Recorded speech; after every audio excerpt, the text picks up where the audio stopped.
আজকে আমাদের যে মডিউলটি আছে সেটা হচ্ছে ইউনিভার্সাল মাইক্রোকন্ট্রোলার ট্রেনার। এখন মাইক্রোকন্ট্রোলার ট্রেনিং সিস্টেমের এই একটা মডিউল, সেটা হচ্ছে DTAS-201 একটা মডিউল।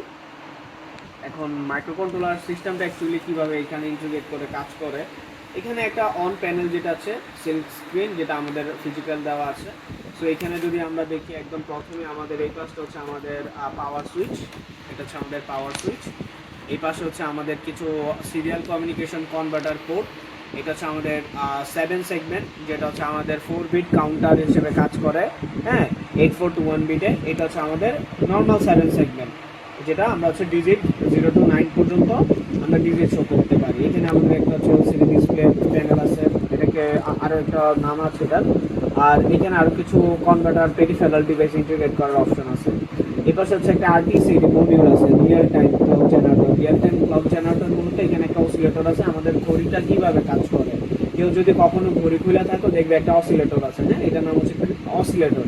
এর কাজ হচ্ছে কি, প্রতি মিলি সেকেন্ডে সে পালস জেনারেট করতে থাকে। আমাদের অ্যাজ এ হিউম্যান বিং যেমন হৃৎপিণ্ড আমাদের মেইন, তো একটা সার্কিটের এই অসিলেটরটাই হচ্ছে মেইন। মাইক্রোকন্ট্রোলারেও অসিলেটর থাকবে। অসিলেটর কাজ হচ্ছে প্রতি সেকেন্ডে সে পালস জেনারেট করতে পারে, সেটা মিলি সেকেন্ড হতে পারে, ন্যানো সেকেন্ডও হতে পারে।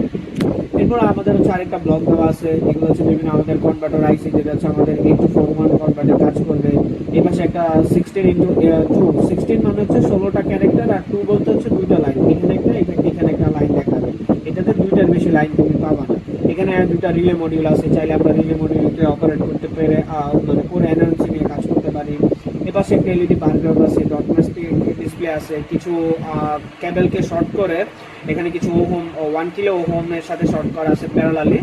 এখানে কিছু জাংশন বার আছে। এটা হচ্ছে আমাদের মূল মাইক্রোকন্ট্রোলার ইউনিট। এখানে আলাদা কিছু পেরিফেরাল ডিভাইস আছে, ডটমেটিক্স কি আছে, যেটা হচ্ছে 4x4। এখানে নিচে আমাদের কিছু ডিজিটাল আইও সিগন্যাল আছে। এখানে আমাদের পটেনশিও মিটার আছে, আমাদের একটা ডিসি মোটর এবং স্টেপার মোটর আছে। এই ক্ষেত্রে বিভিন্ন সেন্সর দেওয়া আছে, temperature sensor, humidity sensor, LBR sensor, photo sensor, IR sensor, bidirectional colourful LED. এখানে হচ্ছে মাল্টি এলইডি। এখানে হচ্ছে একটা 4 সেগমেন্ট ডিসপ্লে দেওয়া আছে। এখানে 2টা লাইন থাকতো, এখানে হচ্ছে আমরা 4টা লাইনকে দেখতে পাবো। তো মোটামুটি এই ছিল আমাদের একটা ওভারঅল মাইক্রোকন্ট্রোলারের ধারণা।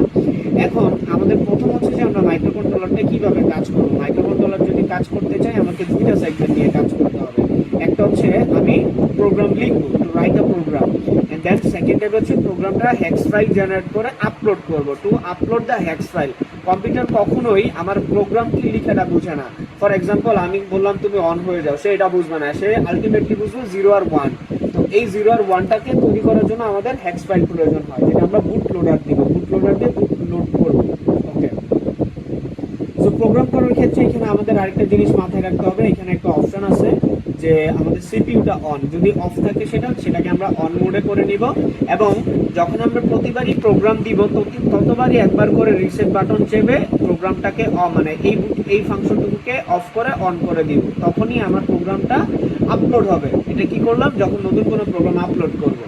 আচ্ছা, এই ক্ষেত্রে আরেকটা এখানে অপশন আছে, এখানে একটা আরএস আর একটা ইউএসবি দেওয়া আছে। সো আমরা যেহেতু ইউএসবি কেবল নিয়ে কাজ করব, সো সুতরাং এখানে আমাদের ইউএসবিটা সিলেকশন করতে হবে, এবং wire through USB B type cable, এটা আমাদের পোর্টটা এইটা, এবং অন্য পোর্টটা আমার পিসির সাথে ল্যাপটপের সাথে কানেক্টেড হয়ে যাবে। এই জন্য একটা ড্রাইভার প্রয়োজন হবে, আমরা পরিশেষে ড্রাইভারগুলো দেখব। সো ওভারঅল এই ছিল আমাদের একটা প্রাথমিক জেনেটিক আইডিয়া। সো এখানে অনেক কিছু ম্যানুয়ালে দেওয়া আছে। সো এখন আমরা এটাকে কীভাবে প্রোগ্রাম করবো সেই ধারাতে চলে যাই। সো এখানে আমি একটা জাস্ট বেসিক থিওরেম হিসেবে লিখে রাখছি যে আমরা কীভাবে কাজ করব। সো এখানে যদি আমরা একটু দেখি যে ফার্স্ট ওপেন দ্য কিল মাইক্রোভিশন বা ইউভিশন সফটওয়্যার। ওকে, সো এখানে যদি আমরা ওপেন করতে চাই, তো আমরা ডেস্কটপে চলে যাব। এই যে আমাদের ডেস্কটপ, এটা অ্যাজ ওয়েল এজ নর্মাল যেভাবে সফটওয়্যার ইনস্টল করে সেভাবেই।